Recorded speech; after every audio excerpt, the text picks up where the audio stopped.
His whole big thing was I would get 2 acres. No. 2 acres. No. He's like, well, you don't need as much because you don't have as many kids. You paid equally. I'm just really, holy crap. I don't know if they don't remember like when our funds were all together, and those family funds that I helped with went to kids' college, went to property.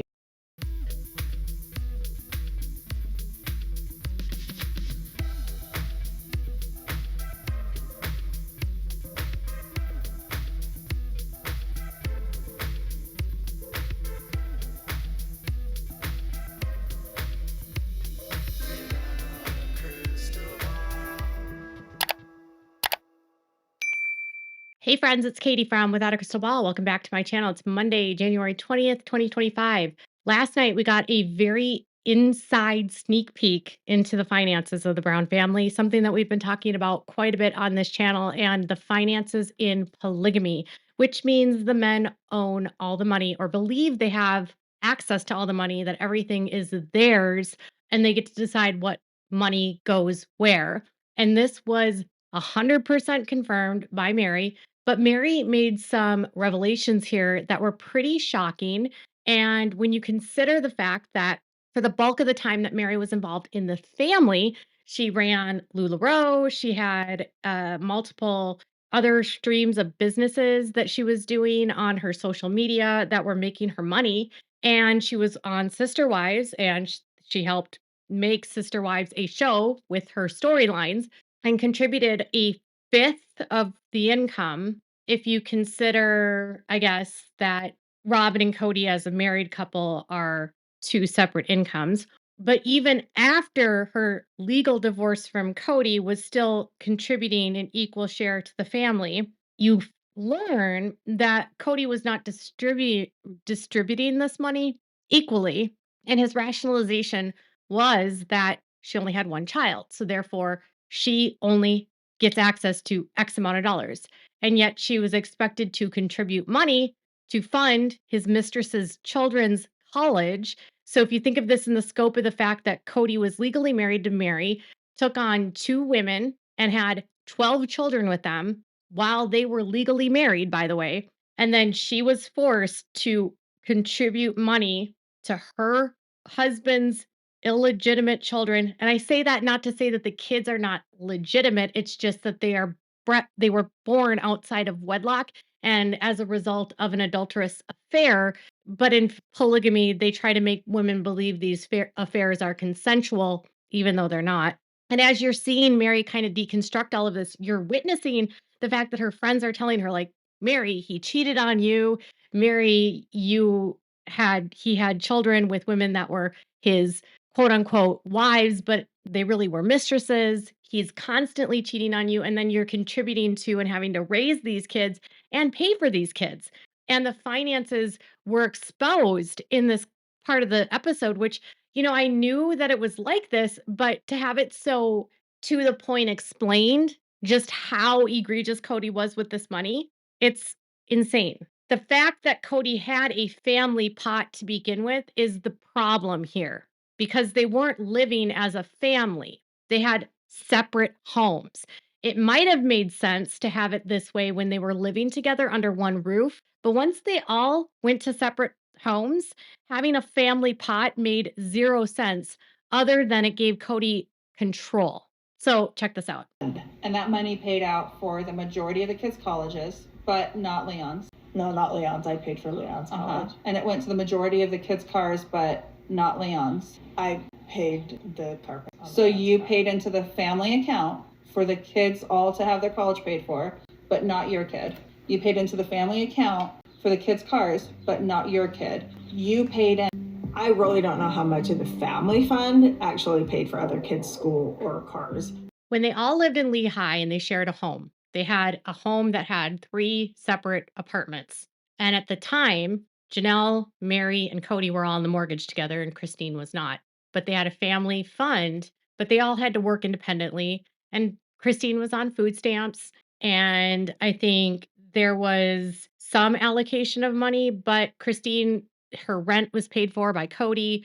Rent, as I should say. She didn't really have to pay rent. But when they all lived together and were able to pool their resources, that was one thing. But what happened was they moved from Utah to Nevada and they bought homes and they had separate homes. Collectively, they could have used money from sister wives to come up with a down payment, and they could have used a family account that they all had access to for the down payments. But once those down payments were made on those homes, each individual wife was in charge of their payment. Kody was on a loan with Meri, but even still, even if he's on a loan with Meri, he could still make Meri pay for that mortgage on her own. And then once he divorced Meri in 2015 and he wasn't staying at her home anymore, she's the one that's paying all that mortgage payment.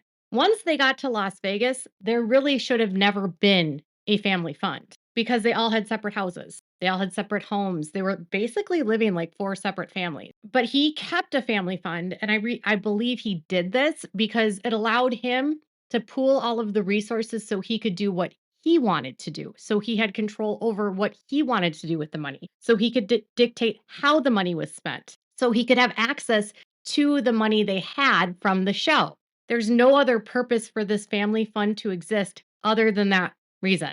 They could have been smart and had money all divided, all having separate accounts and all having to manage the care of their children, which in the scope of things, that's what they probably did. But because Kody had access to the income, the family fund gave him access to the money. And so why would he want to change the way the money was done? By giving up the family account, he would give up control. So he's basically forcing the women to give him their money so that he can put the money out wherever he wants to put the money out.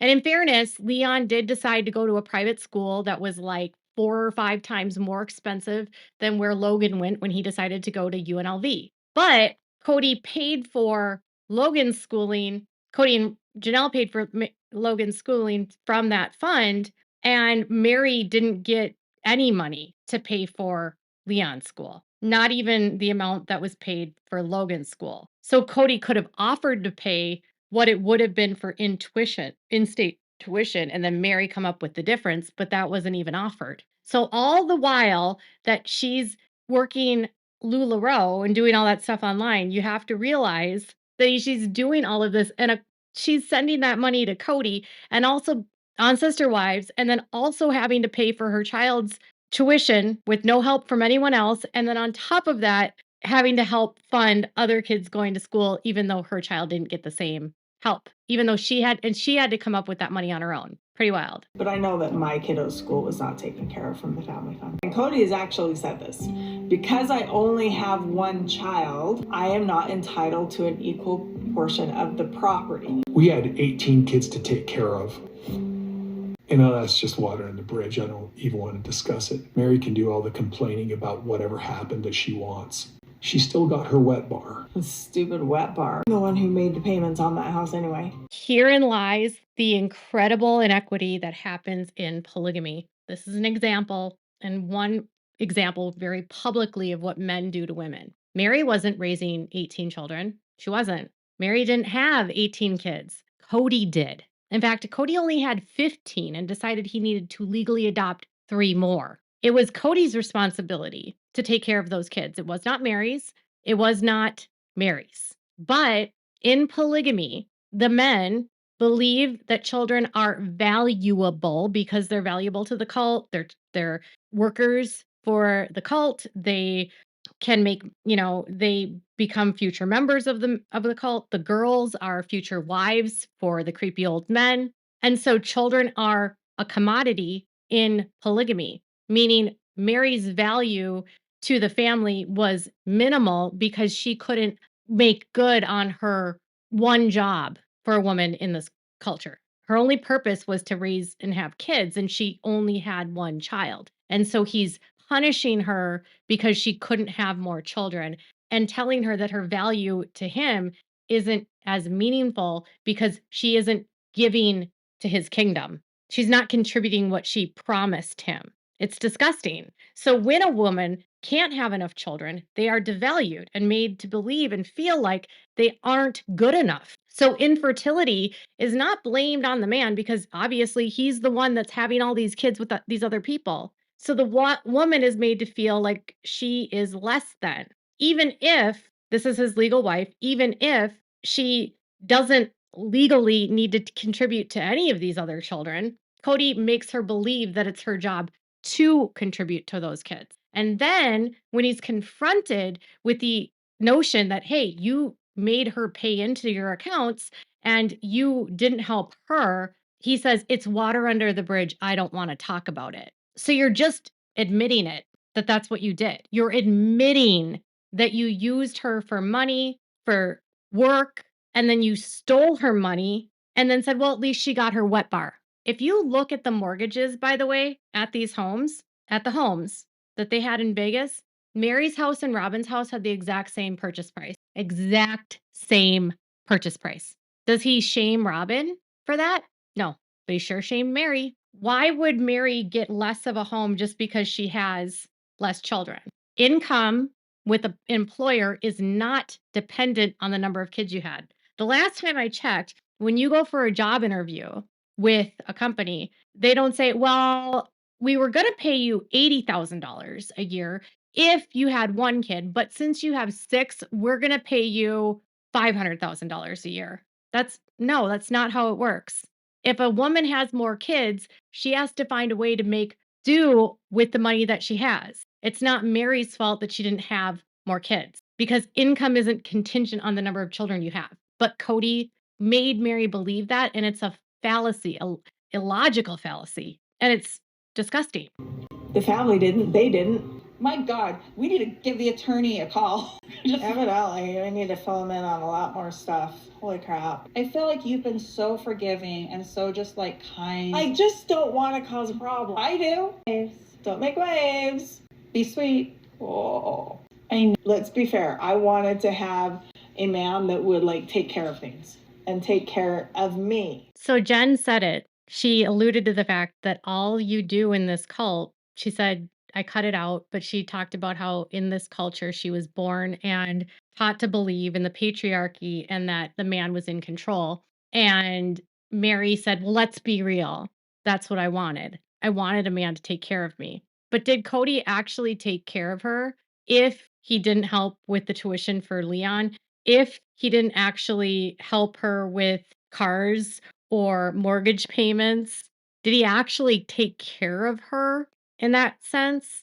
Or did he use her for finances and for money and made her think that like the whatever she got was whatever she got? Because Kody wasn't, he might have been legally married to her, but he wasn't treating her like a legal wife in any respect. I'm legally married. And if my husband had children with another woman outside of our marriage and he wanted me to pay for it, I would laugh in his face. That is not my responsibility to pay for your children that you fathered outside of our marriage, which is a legally binding contract, and adultery is actually grounds for divorce.